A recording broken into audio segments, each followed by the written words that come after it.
Howdy y'all, Fuzzy Biker here, and welcome to Throwback Thursday. We're in the mighty Minnetropolis of Barney, Iowa, and look what Baxter Cycle has laid out for us today.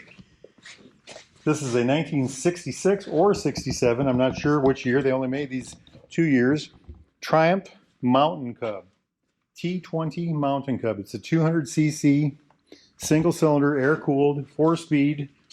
Here's the big one, no battery, but yet it's a coil ignition, little hot rod. Just a pretty little motorcycle. These are very collectible. It's got a lot of interesting components. We'll talk about that here in a bit. But just a very just a gorgeous little bike. I've been meaning to do a video of this for a long time, or one like this. They've had a couple come in and out. And anyway, today's the day we're going to do that.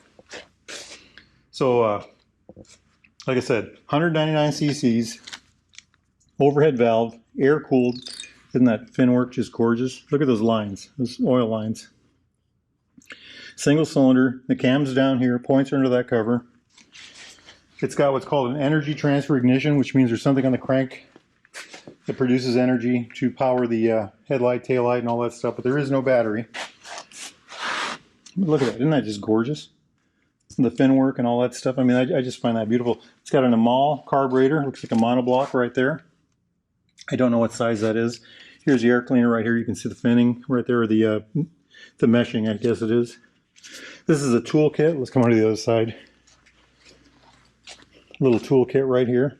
It's a dry sump, so here's the oil tank. Isn't that neat? Look at all that delicate, like just, hey, look at that. There's an air pump right there. You all see that? Ah, kind of cool. 4-speed. It's got a wet clutch, kickstart only, of course. Got the bash plate on the bottom. They all had that, I guess. This, you know, artistic, I call it artistic. I love the way these things look. I just love the way these engines look. You know, it's a unit engine. Everything one piece. It's got this offset pea shooter muffler. Isn't that gorgeous? I believe that's either factory or a factory replacement. You know, something that looks factory. Kind of a good look there, isn't it?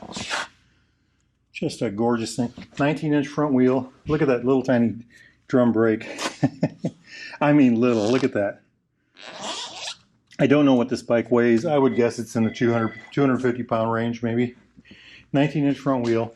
I think the rear is an 18. Yeah, it is an 18. There's a speedo drive right there. Look at this light little frame, you know. Metal fenders, of course. Taillight, the classic Triumph seat with the top gray and the black sides. Enclosed shocks. The mechanical foot brake, the drums inside the hub. There's the sprocket. You can replace the sprocket if you want. Here's the brake.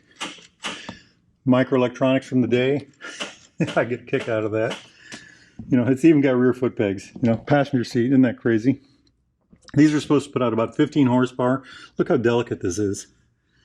I mean, isn't that just wow, you know? Little knob. You don't have to use tools to get that adjusted. Adjusters for the rear chain for the chain. Just a gorgeous thing. Just a gorgeous, gorgeous bike. And then look at this kickstand. Look at this right here. Big buildup right there. Kind of an interesting thing. Very, very interesting. What else do I have here? This was the predecessor to this was something called a Terrier, which was a 150cc.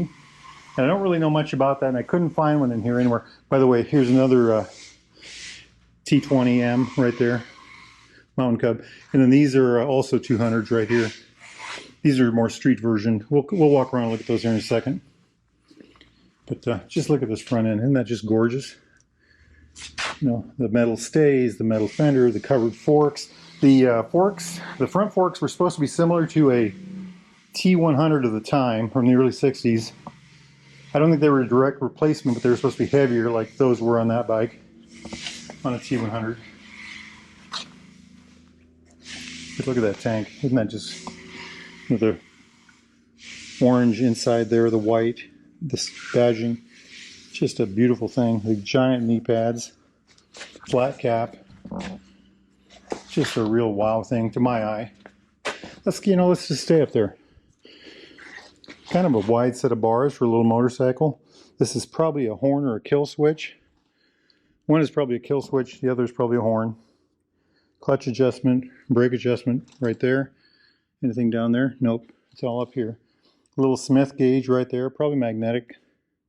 Smith's gauge, yeah. These are your headlights controls here, most likely. I'm not sure what that is. I really don't know what these buttons do, knobs do. But anyway, there's no battery, so none of these will run unless you have the bike running. Very interesting.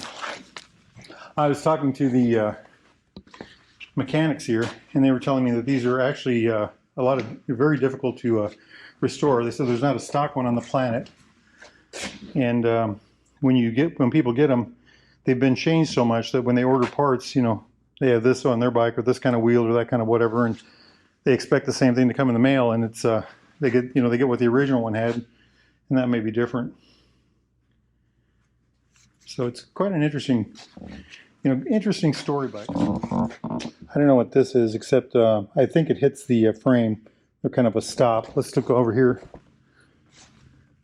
Yeah, here you can see it hitting the frame. They have kind of like a nylon ball or something like that. Very interesting. Anyway, a beautiful little bike. Enclosed shocks, I may have already said that already. Speedo drive on the back. There is no tax, so there's nothing like that to worry about.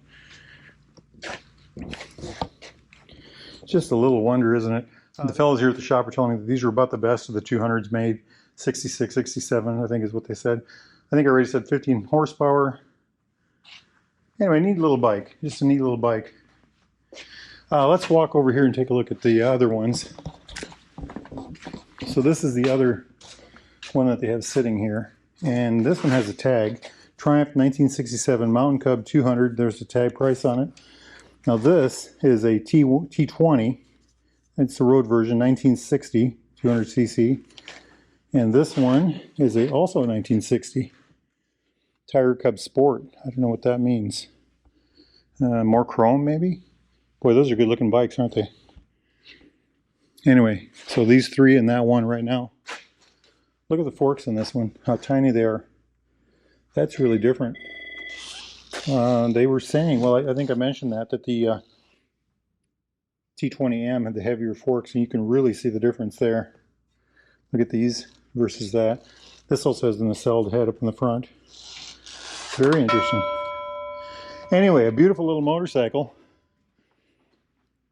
I rather like it. I've looked at it 100 times through here, or one like it, and I find it very interesting.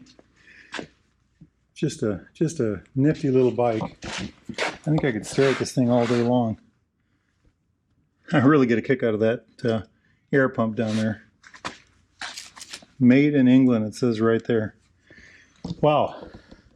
Anyhow, if y'all are interested in something like this, or Nortons, or Triumphs, or BSAs, or Ariels, or hey, back there they've got an Ariel Square 4, or a Royal Enfield's back there, or if you need parts for your project or information, get hold of Baxter Cycle. They can help you out. If the weather's great where you're at, get out and ride, my friends. Wahoo!